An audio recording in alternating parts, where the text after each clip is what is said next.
Hello, this is Mackenzie and you are watching Just the Facts.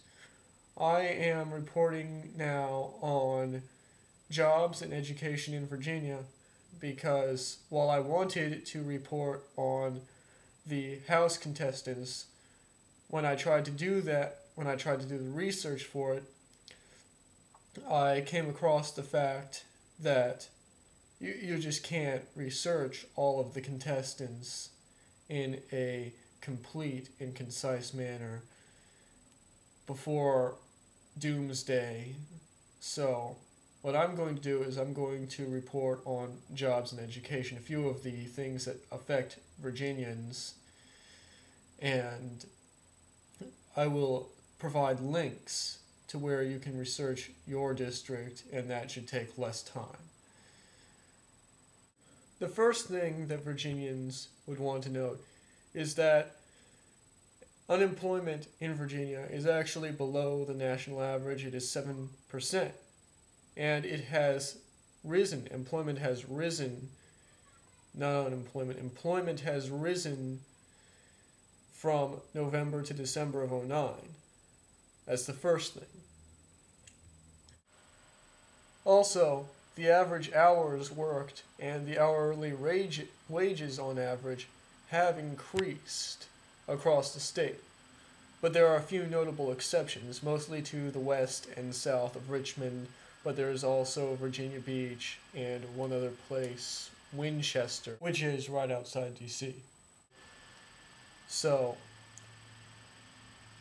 I'll go over those in detail.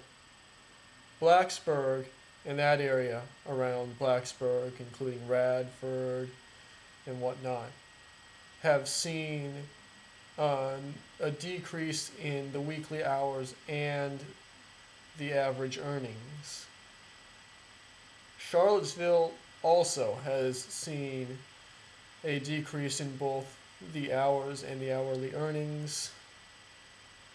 Daneville has only seen a decrease in the hourly wages. Roanoke has only seen a net decrease in the hours worked. Virginia Beach, Newport, and Winchester have also seen a decrease in both hours and hourly wages.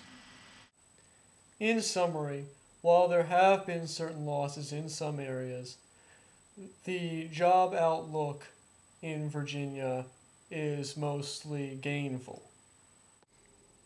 These gains, however, have been in the private sector because the public sector has been cutting jobs and hours across the state. That wraps up the section on jobs, because that's the information that I believe has to do with the subject, and so I'm going to keep it focused.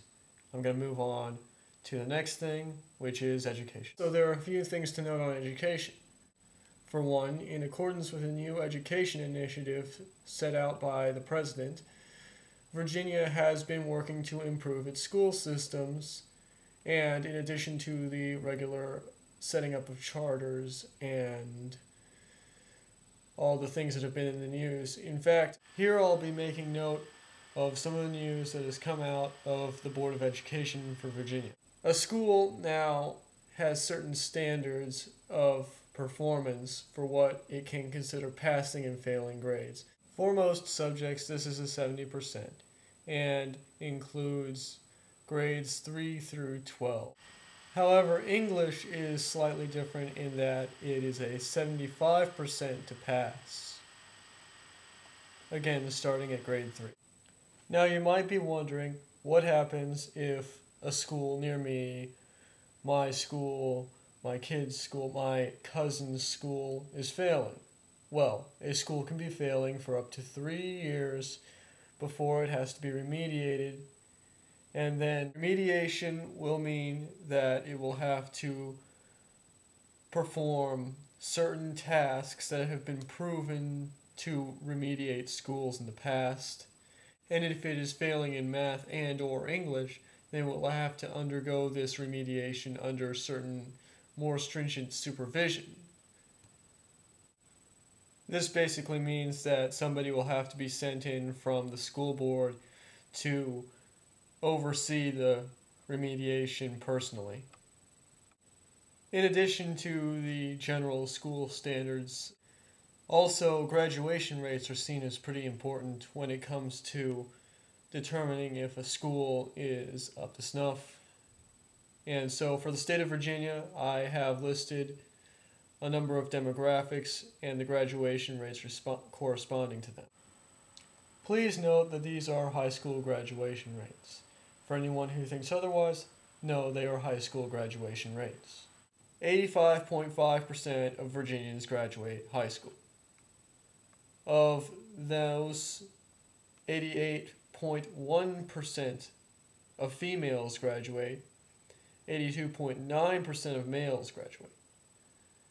The black graduation rate is 78.9%, whereas the Hispanic is 76.1%, the white is 88.9%, Asian is 93.9%, and that's the highest. Now the lowest graduation rate is homeless anytime, which I suppose means long-term homeless, but you can feel free to butt in and correct that if I'm wrong. That's 65.9%. So there you have it. That's pretty much the end of my lecture, for lack of a better term for it. In this corner, you can find some links where you can look up House contestants for this election cycle. And I just want to say, in closing, thank you all who came and watched this video. Thank you for watching. Have a great day.